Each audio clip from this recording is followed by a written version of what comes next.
Thank you. Thank you so much and welcome to the Seventh Evan podcast. I'm your host, Evan Myers. You can follow me on Twitter at Seventh Evan. Follow the show on Instagram at Seventh Evan Pod. You can listen on Spotify, iTunes, Google Play, Rumble, Odyssey, and YouTube, and iHeartRadio. Thank you so much for joining me today. Let's give a hand to our live studio audience. You guys are the best. Thanks for coming out. Thanks for listening. Share with a friend. Share with somebody who you think needs this show, because you know they need it.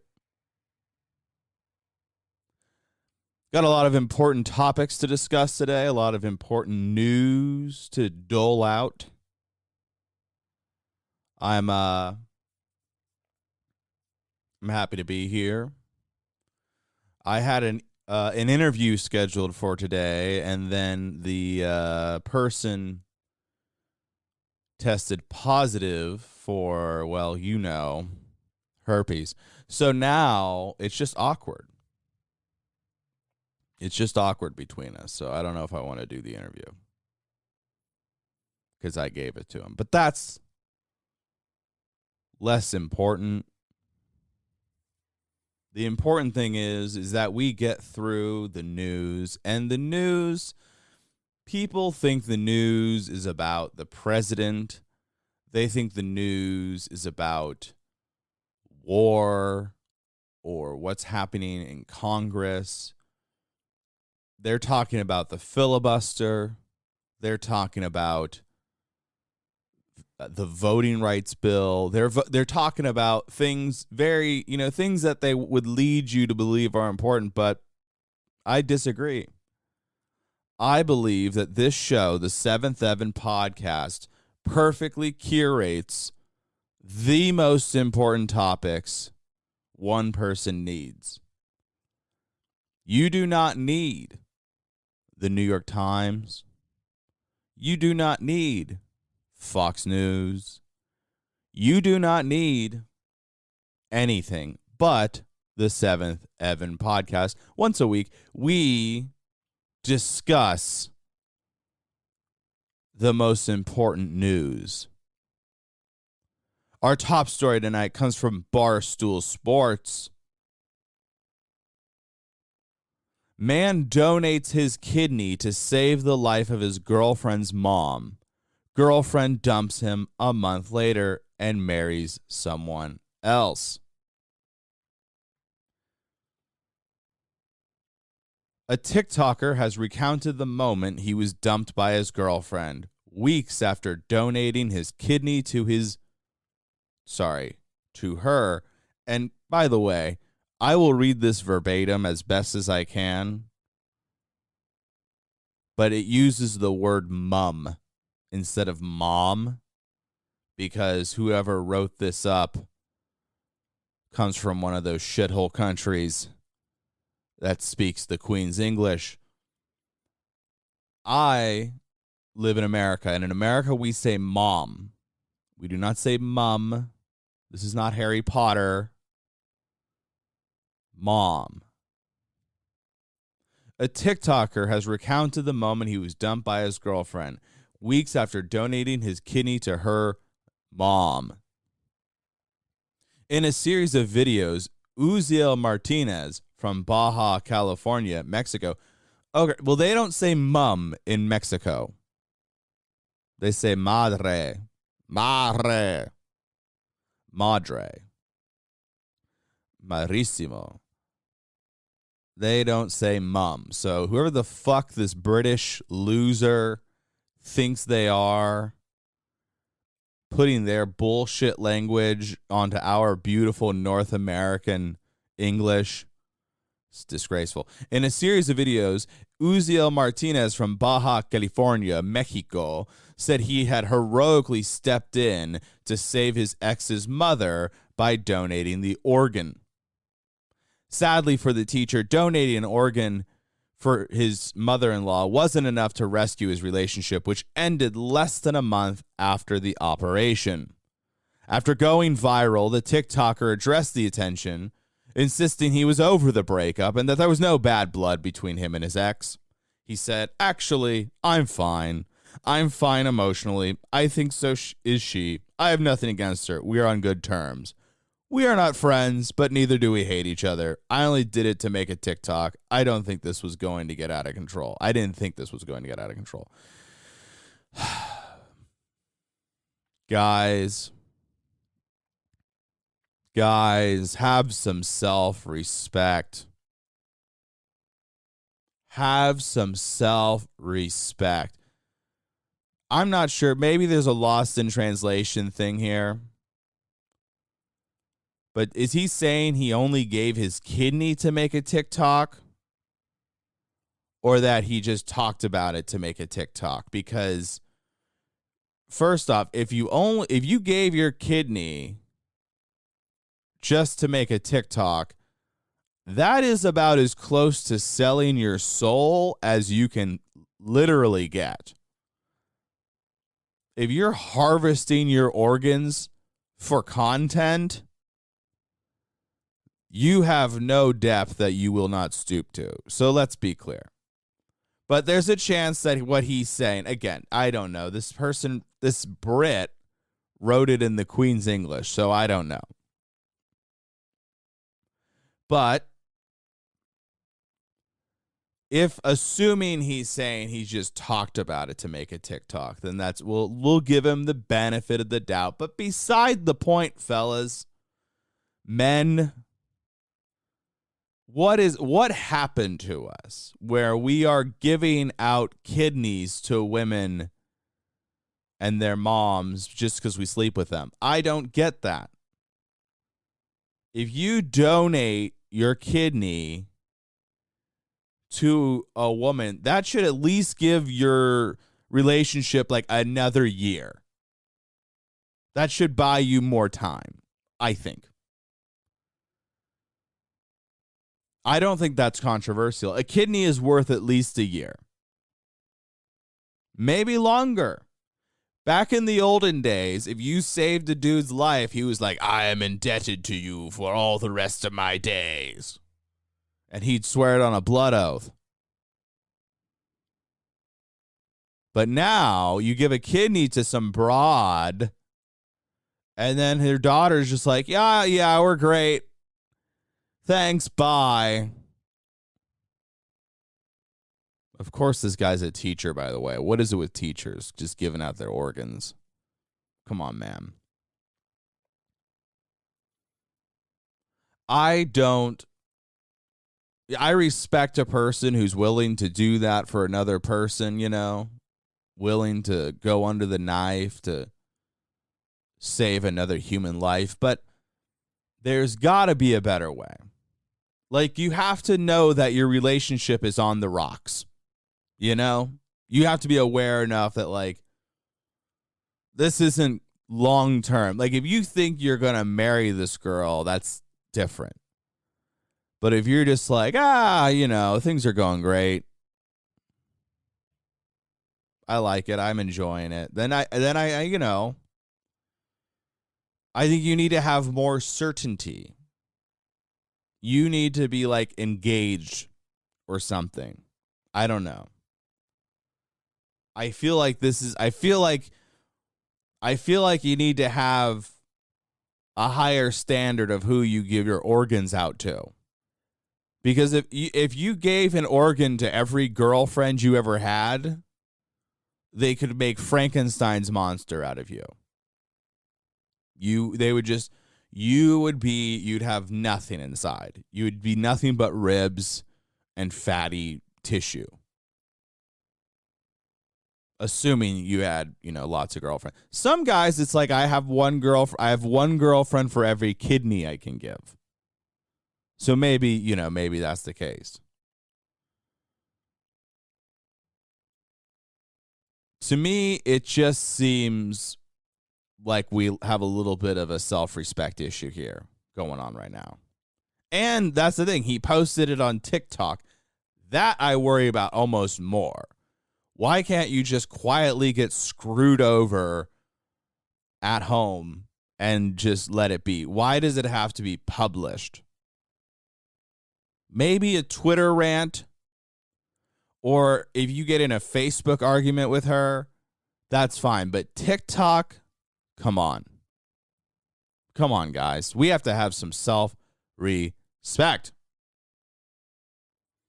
The simping has gotten out of control. We're giving away organs, guys. We're giving away our organs. It all started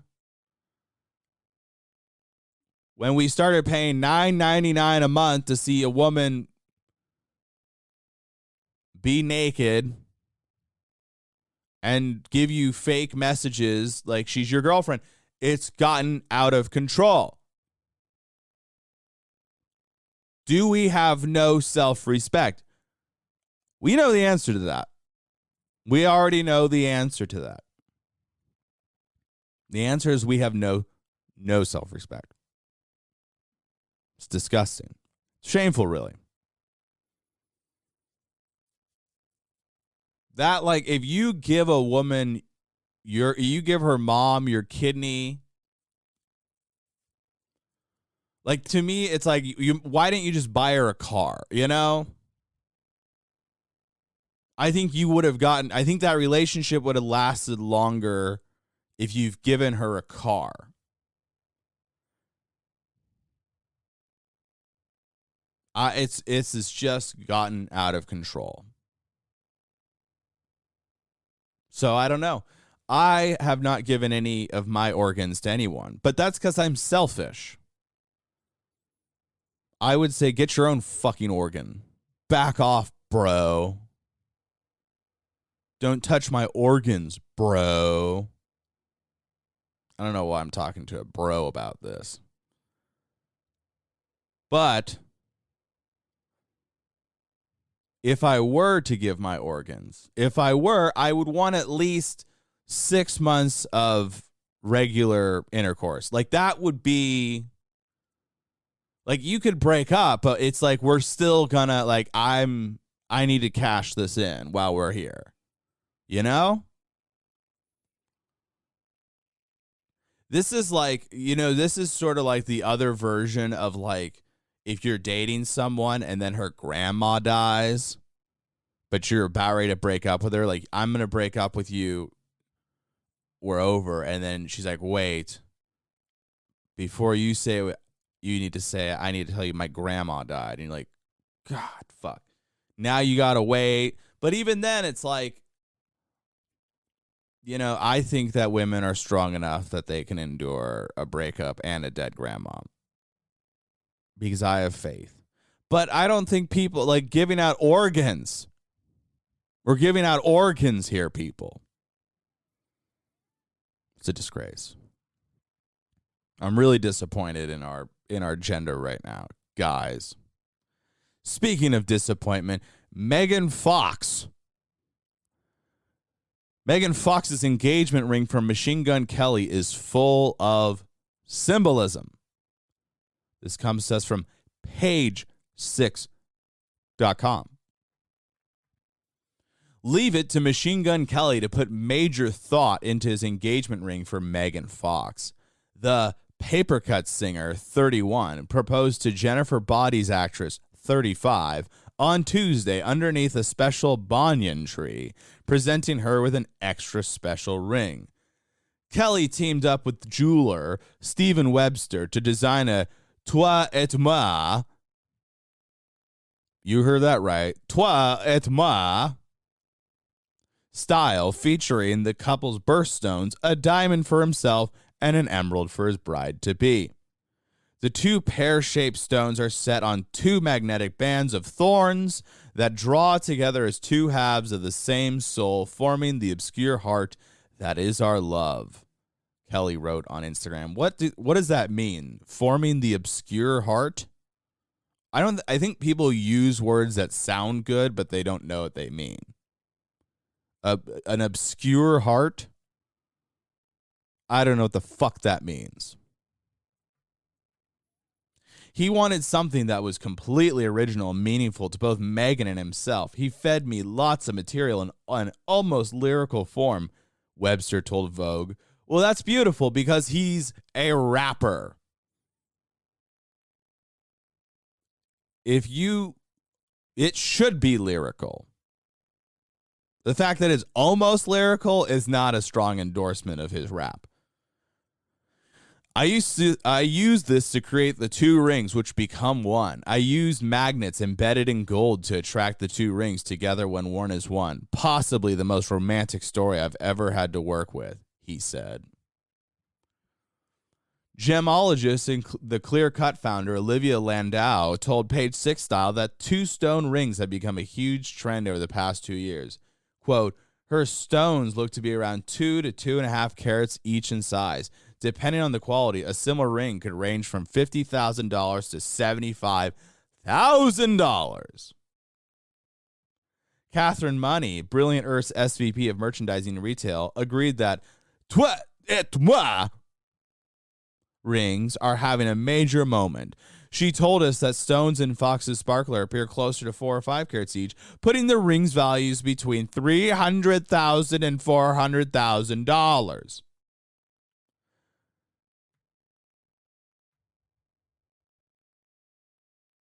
The double stones are exceedingly appropriate for the twin flames who began dating in 2020 after they met on the set of their movie Midnight in the Switchgrass. Instead of a soulmate, a twin flame is actually where the soul has descended into a high enough level that it can be split into two different bodies at the same time, Fox said, revealed shortly after making the relationship public. So we're actually two halves of the same soul. And I think I said that to him almost immediately because I felt it right away. Fox was previously married to Brian Austin Green, and the two share 3 children, Noah, Bodie, and Journey. This will be the first marriage for Machine Gun Kelly. Real name is Colson Baker, though he does have a 13-year-old daughter, Cassie. Well, that's nice. You know, there's a important detail that's missing from this. And that is that when she takes her ring off, it's supposed to hurt. It's supposed to hurt. And this comes after Machine Gun Kelly and Megan Fox drank each other's blood. And now, so they drink each other's blood, and they have these very nice rings that they sound nice. I don't know what any of this means. Two halves of the same soul, I guess. But the ring is supposed to hurt when she takes it off. And I think that's a little much. You know? Why does everything have to be about pain? Are you that numb to existence that you have to hurt yourself to feel something? What are you, a 14-year-old girl? This has just gotten out of control. Ladies, if a guy wants you to wear a ring that hurts every time you take it off, you're in bad territory. This is not a good relationship. What if you're doing the dishes and you don't want your ring to fall? I mean, not that Megan Fox does the dishes, so maybe I'm assuming a little bit, but if you're doing the dishes, say, I know this is out there, a woman doing the dishes, you've never heard of this, but a hypothetical, just imagine if you were doing the dishes and you said, you know what, I'm going to take my ring off before I do the dishes. And every time you did the dishes, it hurt. I think that's a recipe for disaster. I think that would encourage the woman not to do the dishes. And I don't like that. I think women are very good at doing the dishes, by and large. There are some that are not, I grant you that. But I like it when the women folk do the dishes. I don't think that we need to inflict pain upon them if they say, I'm going to take my wedding ring off.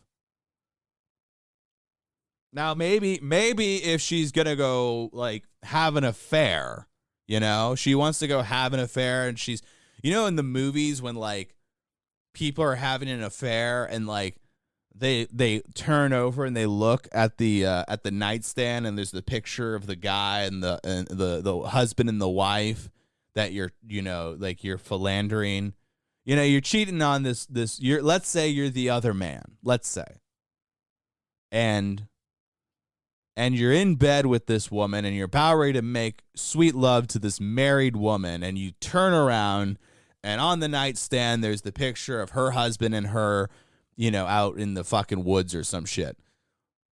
And in the movies, the guy always puts the photo down, you know, I would like to know if that's ever happened in the history of affairs.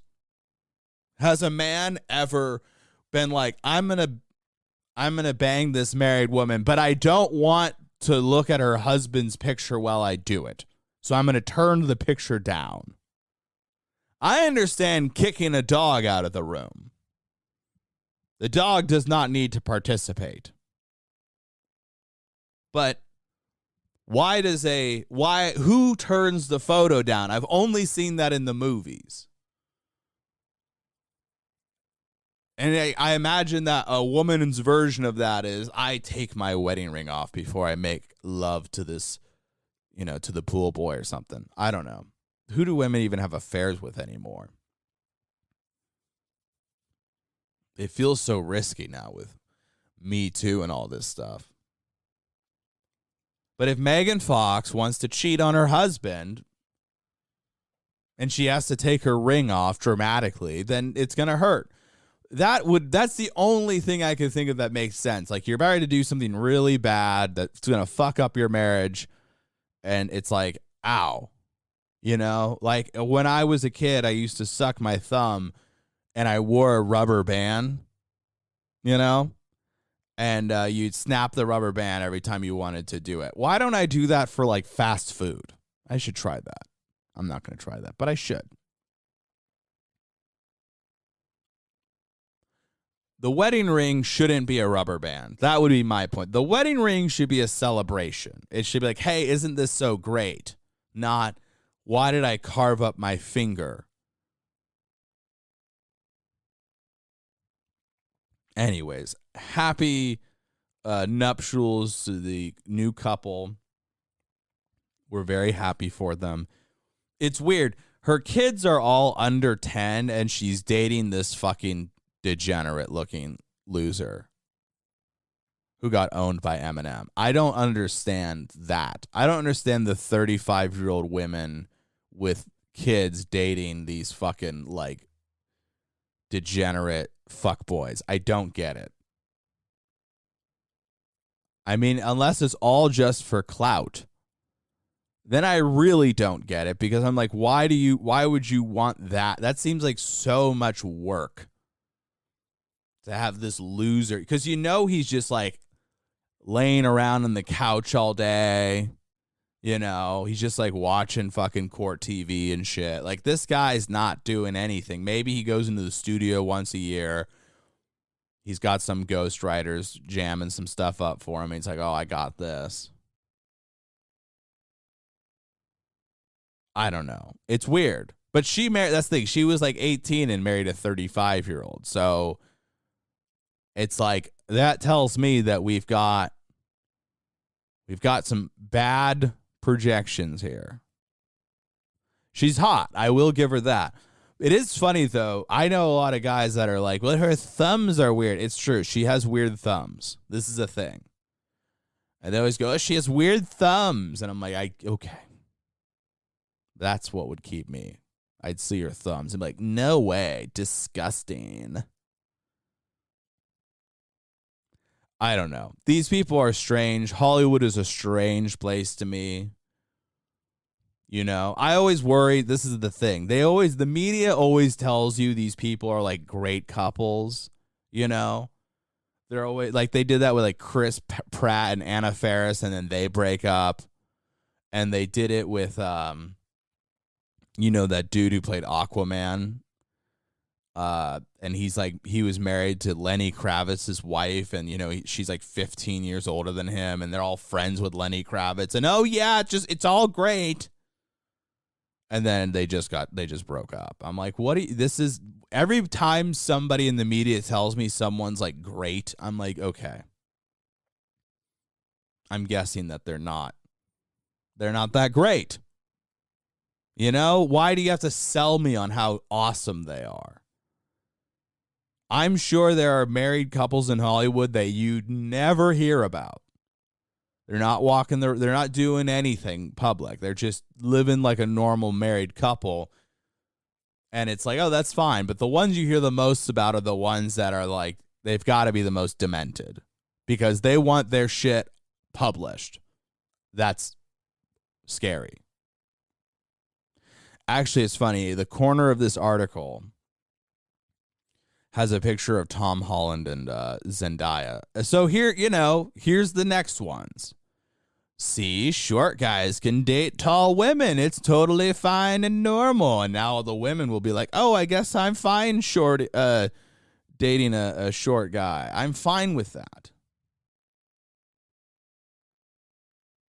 It's normal because I saw Zendaya do it. Well, good for them. I worry about these people, guys. I'm worried about them. I want them to be happy. Colson Baker. I love the rapper names. Machine Gun Kelly, whose real name is Colson Baker. Marshall Mathers, Curtis Jackson, just the names. Anywho, enough about these people. On to Darren Revell. Now, a lot of people don't know who Darren Revell is, but he's a business sports analyst. He always talks about endorsements and deals, but he used to work for ESPN, and now he's on some other site that I've never heard of, and he's one of these guys, one of these blue checks that will get into the mud with the most random followers and people, like the unknowns, the just egg accounts. Like he'll just get into a fight with them and go back and forth all day. And somebody called him a racist. Now, this is a deleted tweet. This was on Martin Luther King Jr. Day. And he said, calling me a racist is cute. On this day especially, I have one of the largest Martin Luther King Jr. collections in the world, and some of my closest friends are black. So he tweeted that and then deleted it. And then he was asked about it later he was asked about it on his he did a Twitter Spaces thing where you can talk with your followers or whatever. And so someone asked him about it, and this is what he said. Explain it to the fan base so everybody can get on the same page. Sure, I have over 9 MLK signed items. I am a humongous fan of what he's done, and over the last 7 years, I've collected a lot of things. It's not only MLK; it's a lot of Black history. I own a Rosa Parks signed NAACP card. So it was pretty shocking today how I was called racist when I am a student and lover of Black history, and it was I never expected the reaction that I got today.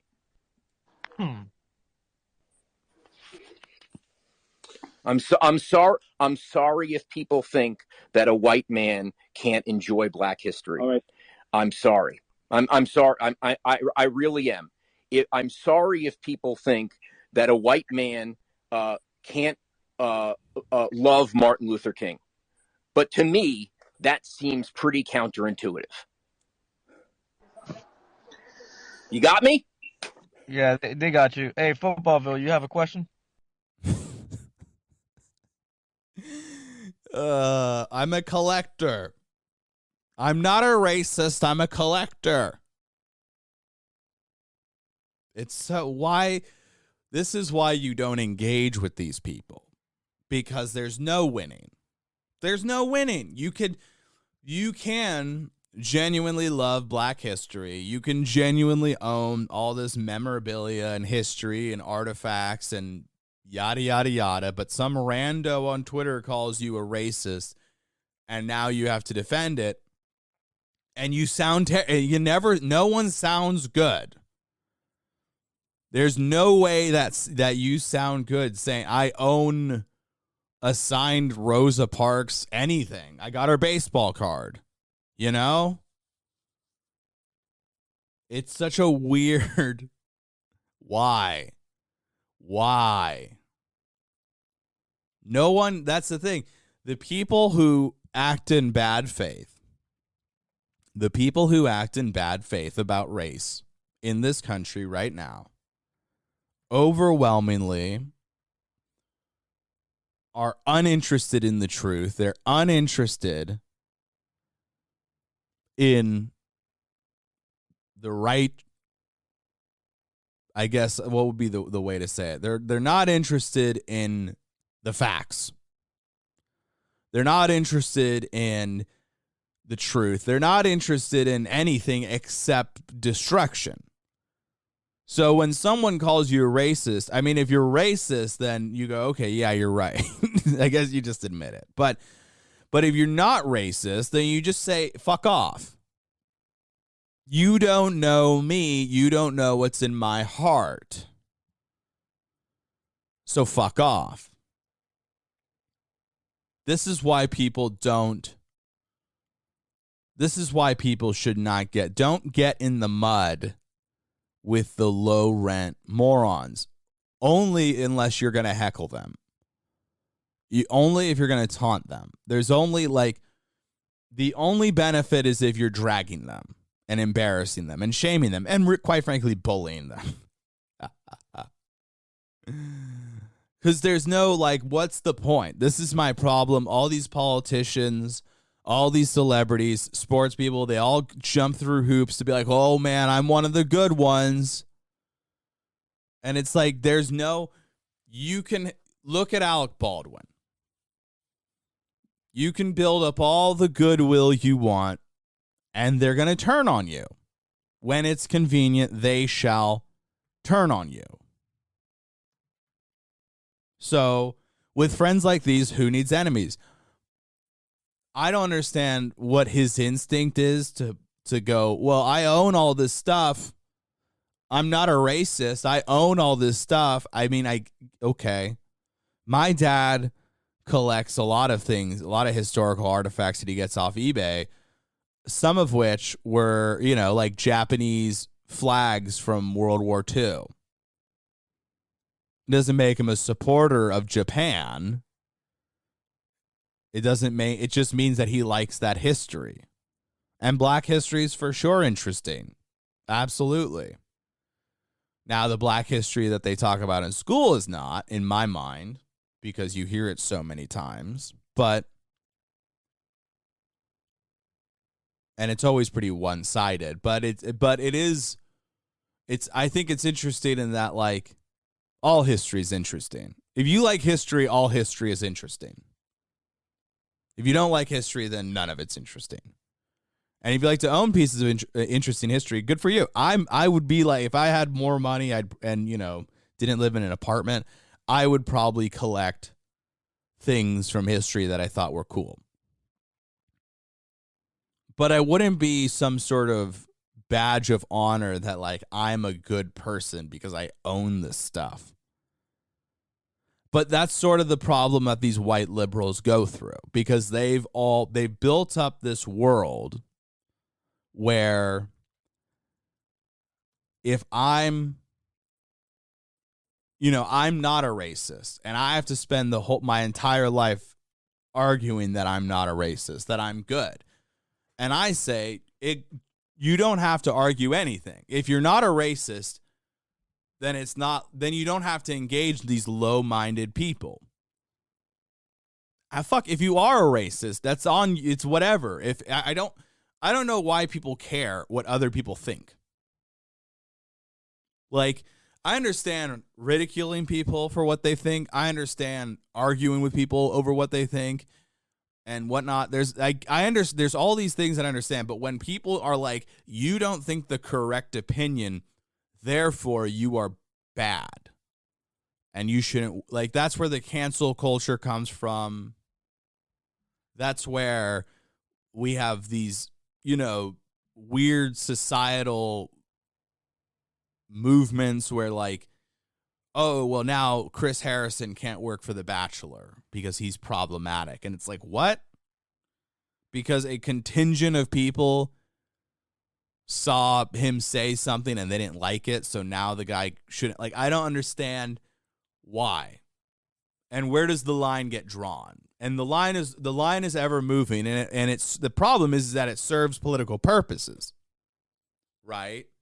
This is my problem with the entirety of the Black Lives Matter movement. This is my problem with the LGBTQ stuff, is that it's not a principled thing. It's strictly a power thing. They do it under the guise of principles. They do it under the guise of beliefs. And they claim that they have no false or evil motivations. But we know that's not true.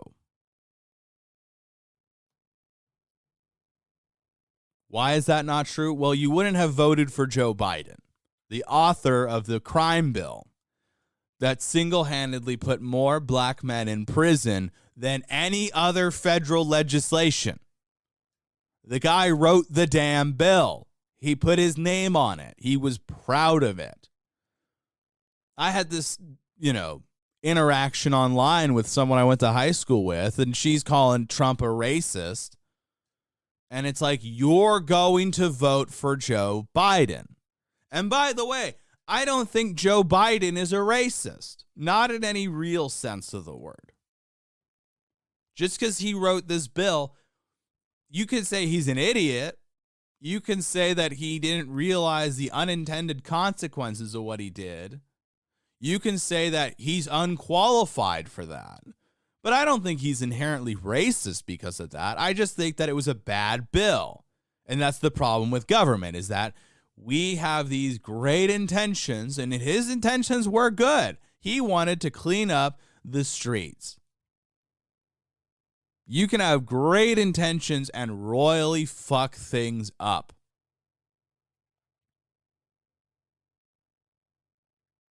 And that's exactly what he did.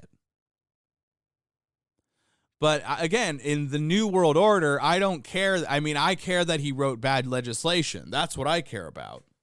I care that he wrote crazy big legislation that had this devastating effect across the country. But you're the ones who interject race into everything and then accuse a guy like Trump of being racist when he had none of that. He had no legislation that put black men in prison. He had none. He didn't spend 40 years in the Senate perpetuating the status quo. Again, this is your standard. But if you're not going to listen to your own standards, then I sure the fuck am not going to listen to your standards. That's my point. Darren, if some rando calls you a racist on Twitter, ignore it or block it or tell them to fuck off. I don't think you're a racist. I think you're a pussy liberal. That's the difference. But again, this is the standard they've created.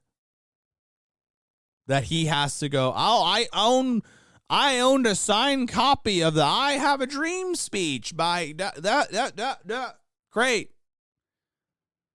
You can argue that from here to Timbuktu, bud. They won't let up. So my advice is not to engage them. Don't even defend yourself. It is simple as ignore, block, or tell them to fuck off. Because if you know in your heart, here's the thing, everybody's prejudiced. Let's be very clear. Everybody has prejudices. Because that is actually a natural part of the human experience. Prejudice just means that you see something and you make a quick judgment on it. We do it all the time. If you see an overweight dude with balding hair, you're like, oh, that guy probably watches a lot of fucking porn. Yeah, well, maybe. Probably. You don't know that 100%, as if you know anything 100%, but you know enough that you can make that judgment. The problem, I think, is when it comes from the state. I don't care about individuals being assholes. I don't know if you guys noticed, but people are assholes. By and large, there's a lot of assholes out there. And they're doing it preemptively. They're doing it because most of them are doing it because it's not just an inconsiderate thing. There's some of that. A lot of people do it like, well, I'm going to do this before they can do that because this is the way the real world works. And that just fucks over the normal people who are just like, what? I mean, I guess. I didn't know that we were doing that, right? Like if you meet a salesman, if you're like going to buy a car, there are guys who sell cars that are just like, yeah, they do the sales like, let me talk this item up. You're going to love it. Oh, you look great in this car. And then there's the guy who's just like, they see your car that you want to turn in and they're like, yeah, I mean, I guess we could give you $500 for it. And it's like, what? They downplay whatever you're doing. Like they're doing the trick. And it's like, wait, man, I'm trying to buy a car and you're trying to run me through the ringer just to nickel and dime me when I'm helping you move this car off the fucking lot. So there are these people out there who are like, I got to go to preemptive defense mode. I don't care if I cut in front of line because you would have cut in front of line. I'm like, no, I wouldn't. I'm not in a hurry. And also, the thought of having an entire line of people pissed off at me horrifies me. Horrifies me. And why is that? Well, because we have things ingrained in us biologically. We want to fit into the tribe. Prejudice is driven by the in-tribe versus the out-tribe.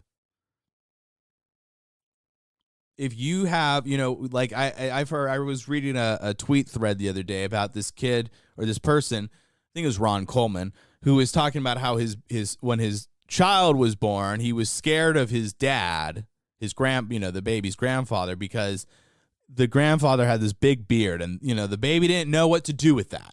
Hadn't seen a big beard before. That's prejudice.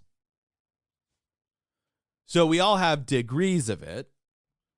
And we all, the problem is when it's irrational. Like, I understand why a baby goes, oh, men with beards, that's scary, because they haven't seen a beard.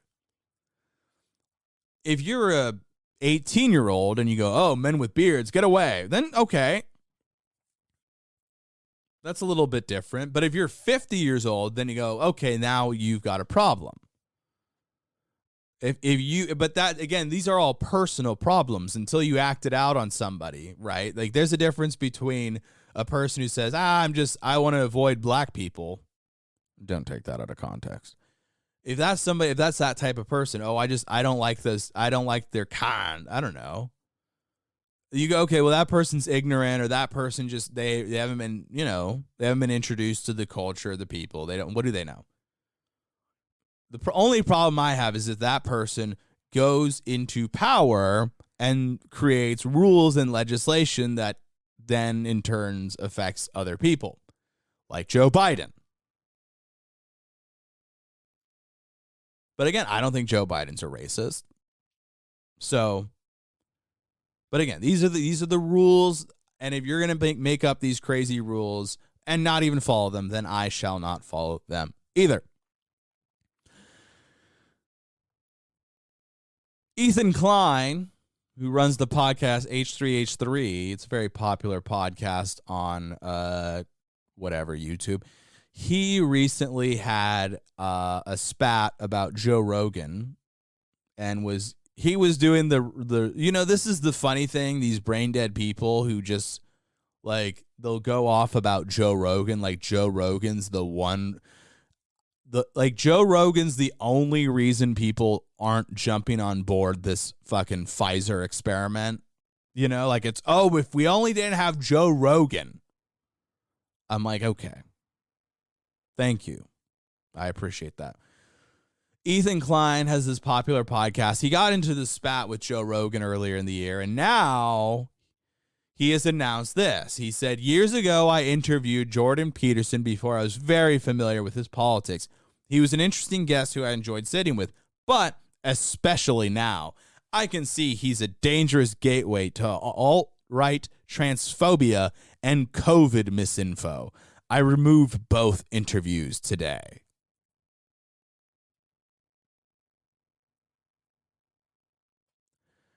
I don't think anybody knows what alt-right means. I know Michael Malice has written a book on it. I haven't read it yet. I've got to read it, but I have not read it yet. But alt-right, it's funny to me because alt-right means like liberals like Joe Rogan. You know? Like, I understand if there was this rising class of Klansmen or something, but there's not. It's like, here's some idiot shit poster on I don't know, 4chan. And they're blaming this on Jordan Peterson, and so he pulled down the interviews today. Well, it's because here's the thing. I think it's this. None of these people are principled. That's the lesson in life, is that 95% of people have almost no principles. And they're malleable, and they'll just do whatever the fuck the group tells them to do. I think Ethan Klein is sitting here going, oh man, Jordan Peterson is toxic according to the establishment. By the way, the waning establishment that is losing power by the day. I think in his mind, he's reading the writing on the wall, and he needs to get rid of Jordan Peterson. The fact that people hate people who hate Jordan Peterson, it's the biggest. It's the same. It must be the same people that shit on Joe Rogan. You're telling on yourself, people. You realize this? You're telling on yourself that you don't know fucking shit. You don't know anything about these people. Jordan Peterson doesn't say anything remotely controversial to a sane person. It's controversial because we've gone so far off the fucking deep end, but it's not controversial because of any content. This is not a guy. I've never heard Jordan Peterson. Okay. Alt-right is always based on this. They always make it about race. I have never heard Jordan Peterson talk about race. I have seen him speak to people of all races. I have never seen him talk about race. Is he transphobic? No. He doesn't think that he should be compelled to use your language. Why is that such a problem? But again, these are the same people that want you to be forced to get an experimental drug. They want to force you to it. Not say, hey, here's my case. But people act like this is all new. This is not new. Back in the day on Twitter, the trans community they would go and find your tweets. They would search for your tweets. You could be a random person, and they would sick on you. They would they'd dogpile on you. If you made a trans joke, or if you said anything, oh, I think women are women and men are men, they would dogpile on you. They'd start out with, oh, what does this mean? I always love that, where they're like, I'm just curious. What do you think this means? And then they try to get you in their fucking trap. And really, the answer should have just been to block them all. That should have been the proper response. But this is what I forgot where I was going with that. Oh yeah, transphobia. Well, that's the thing. It's the compelling. That's where I was going with that. It was never about, I remember I get into arguments. The two groups were transphobia and then like the precursors to Black Lives Matter. Because you would say, like people act like this whole critical race theory just fell out of the fucking sky yesterday. And we're like, what are we teaching our kids? No. This has been going on for fucking 30 years. And on Twitter, It would happen because you'd say something would happen, like Trayvon Martin, who, if you recall, bashed George Zimmerman's head into the cement. So again, you could think whatever you want about it. It is not a cut and dry case. That would be my point. It is not cut and dry. But if you said something like that, like, hey, he bashed this guy's head into the ground and he's bloodied, they wouldn't tell you, here's why you're wrong. They would tell you, you need to read a book. Just shut up. You need to read a book. You need to do some research. And you'd be like, why aren't you addressing my point? And then they'd be like, well, you're racist. Okay. These are not conversations. They don't want to have conversations. They haven't wanted to have a conversation ever. And now it's just been 10 years, 11 years later that it has become mainstream, that it went from online behavior to real life behavior. Jordan Peterson, in my mind, should be the least controversial person in the world. Because all he talks about is how to make yourself better. Part of it is he's addressing it as a psychologist. So when people come at him and say, you know, like his big famous quote is, you know, if you want to change the world, you know, you start with changing yourself. You clean your room. Which I think the lesson there, well, the main lesson, as he has eloquently stated, is that if you can't clean your room, how could you clean up the world? If you can't get your own house in order, how would you sort out the rest of the world? And he's right. It's a humility check. Even I, as I sit alone in my room, sorry about the fans. I didn't mean to ignore you there. But as I sit alone with my fans in my room, you know, it's not organized. I could run through here and find a place for things and organize and clean up. And yet here I am ranting on a microphone about the world. It's a humility check. Why do I, you know, if you, and people would always come at him, well, we got climate change, Jordan. We have climate change. What are we going to do about climate change? I can't be cleaning my room. The world's going to end. And what he's doing is he's addressing their anxiety, their irrational anxiety. Because that's what it is. It's not a rational feeling that they're experiencing. It's not you are not going to save the world from climate change. And even if you go with a bunch of friends, you're not going to change the world for climate change. You're not going to stop it. You can vote in all the people you want.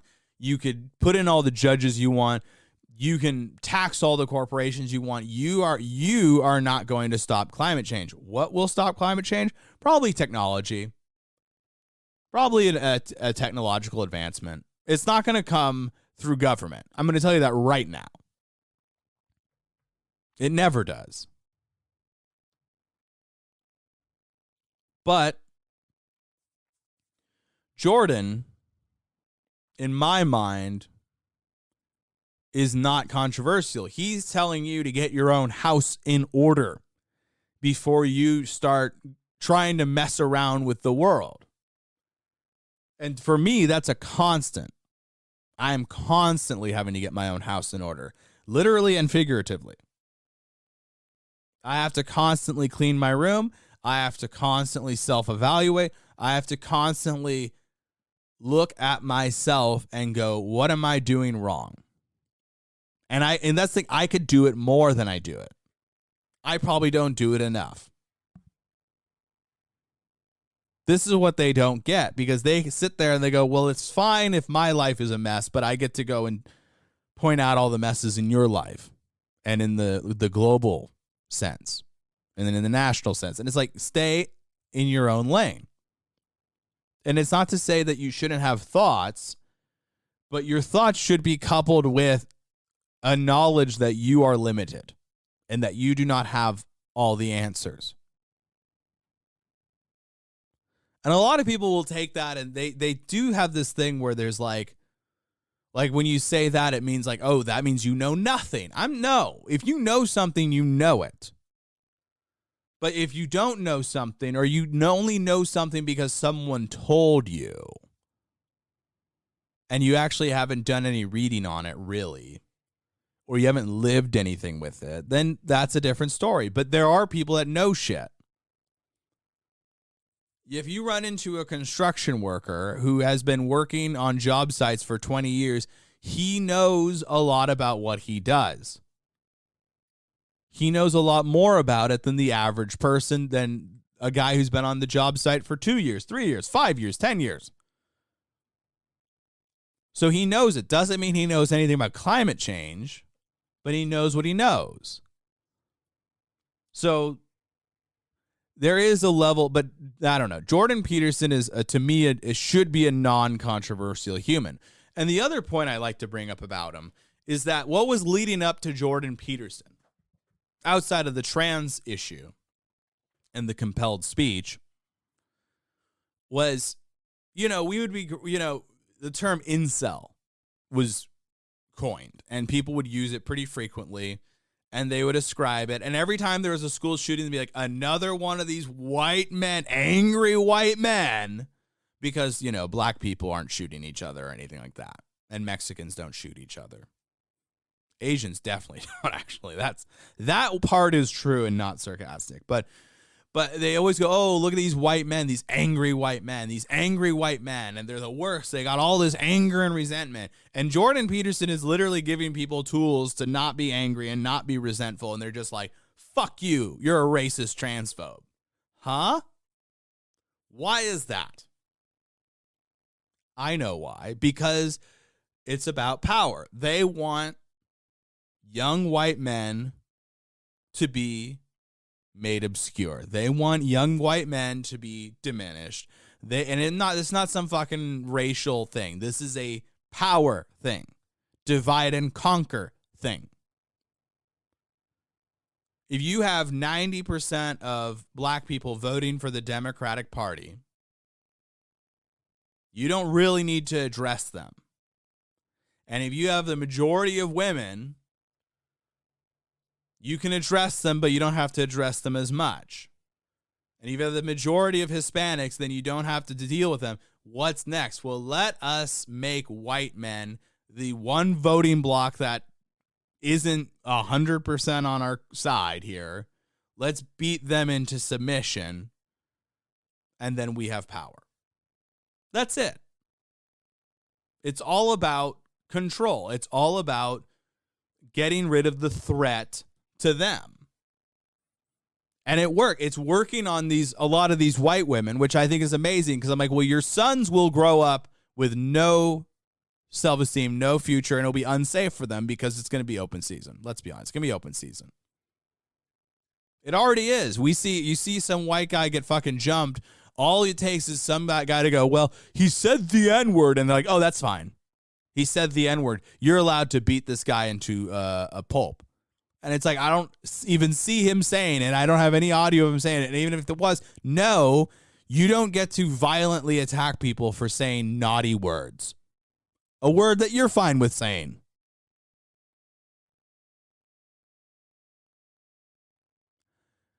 It's all about power. This is all it is. And they've done this all throughout history. They've always divided us by race and class.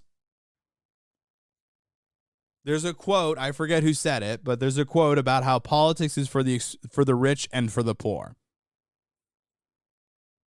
And I think there's some truth to that. Because this is the divide and the conquer. How did the Jim Crow South divide whites and blacks? This is basic woke historical shit. I'm not saying this is my view, but this is a common viewpoint in the woke left historical academics, which is that poor whites were given a class below them. Like, yeah, maybe I'm at the bottom, but at least I'm not these guys. I'm not these N-words. And that was the message. Now, how true is that? I don't know, but I do know that they divide people by race and class. It makes sense. We have a world. It's not unique. This is the thing. People, they always go on about America. And it's like, no. You are ignoring. This is the narcissism of today, is they think that everything started with us and everything good and everything evil started with us. This is the narcissism of Americans. And I wonder if Rome did the same thing. I imagine they did.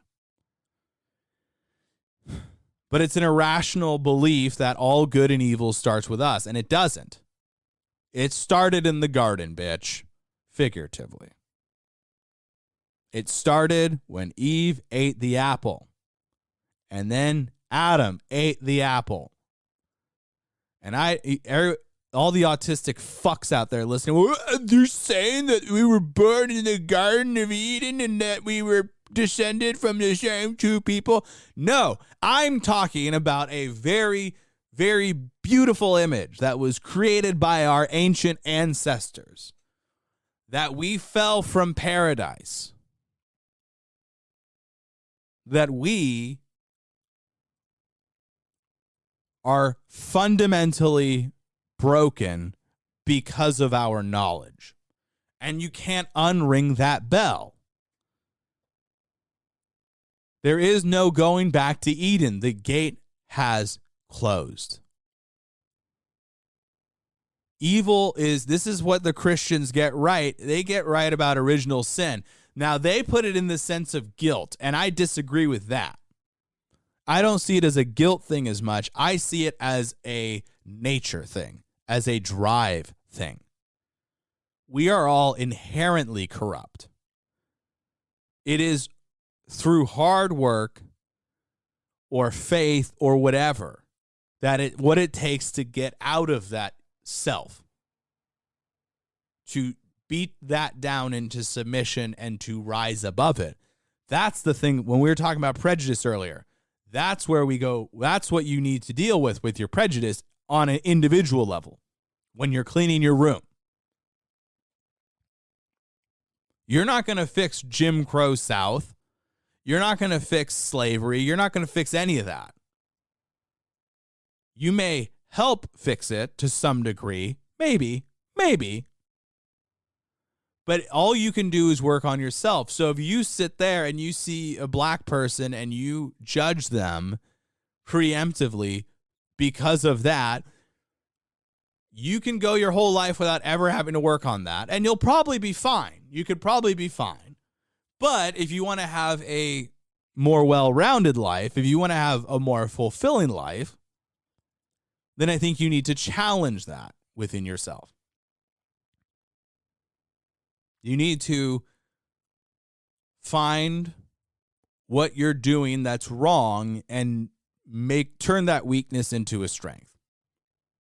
Or at least make your weakness not so weak.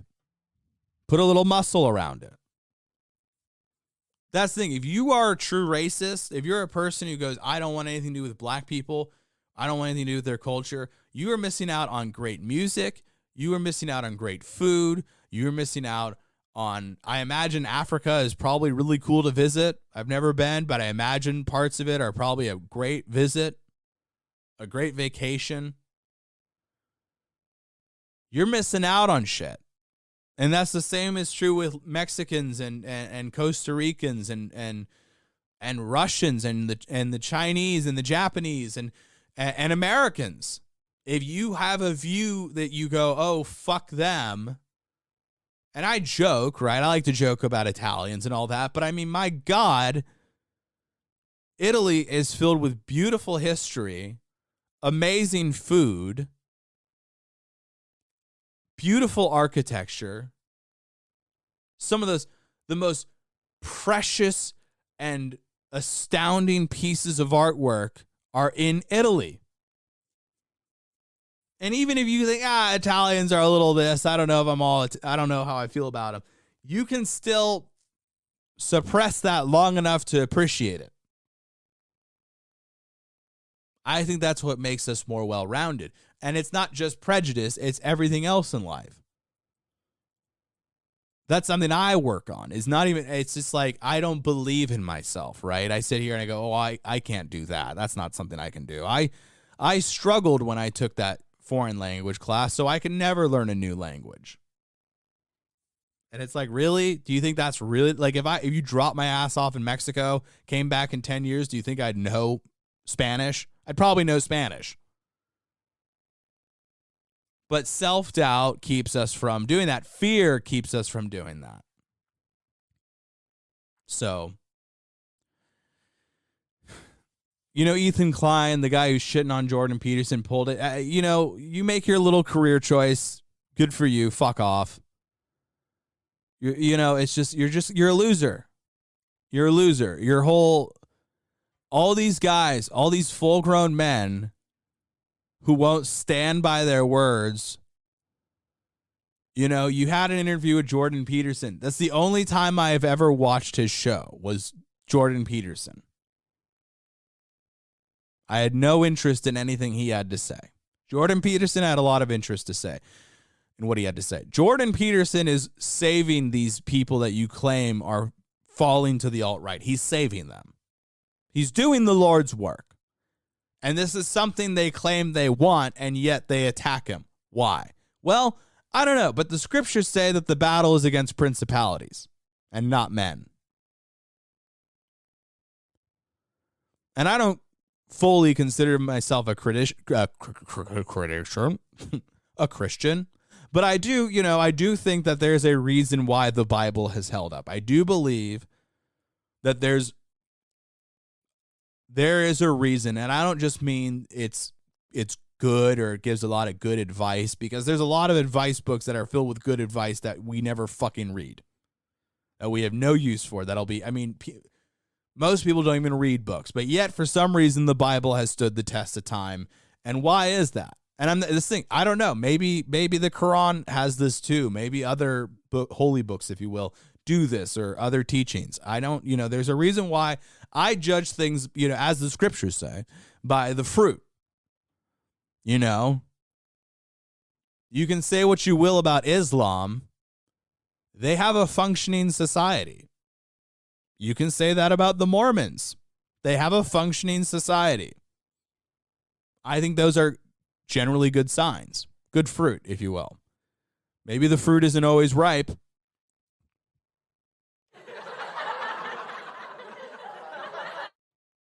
But there's a value to it. I can see the value in it. And so when the Bible does talk about, it's not an issue of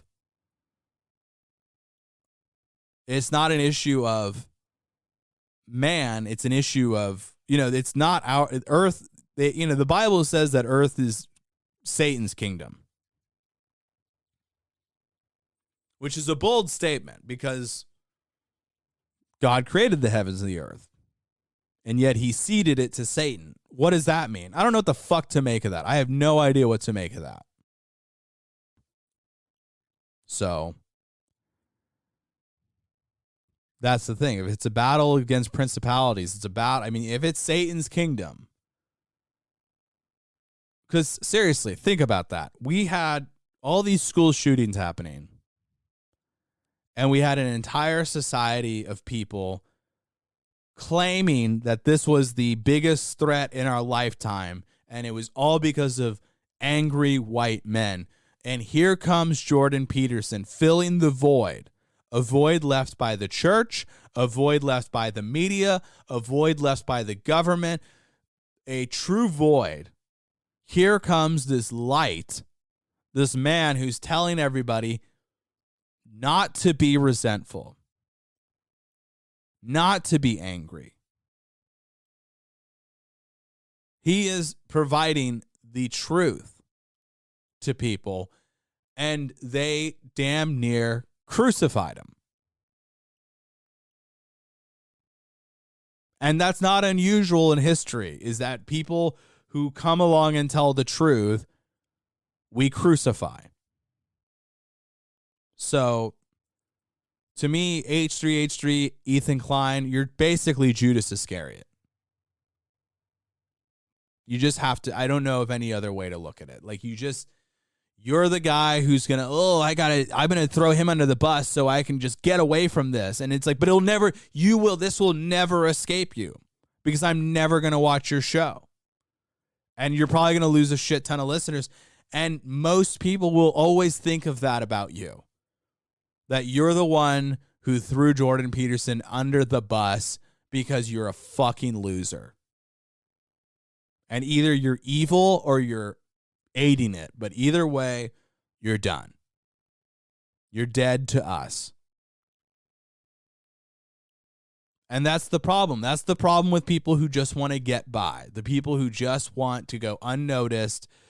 They want all the glory of it, but they don't want it. They don't want the heat of the kitchen.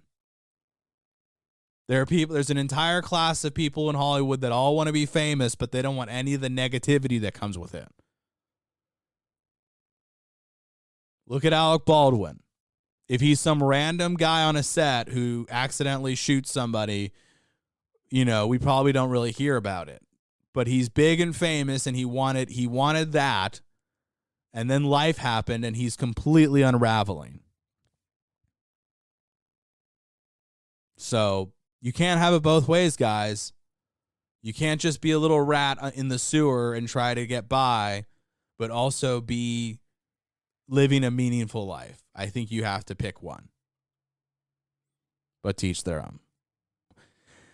I've talked way too long. Thank you so much for joining me today. I appreciate all of our fans. Share with a friend. And have yourselves a great weekend, or whenever you listen to this. Follow me on Twitter at 7th Evan. Follow me on Instagram at 7th Evan Pod. And, smoke them if you got them.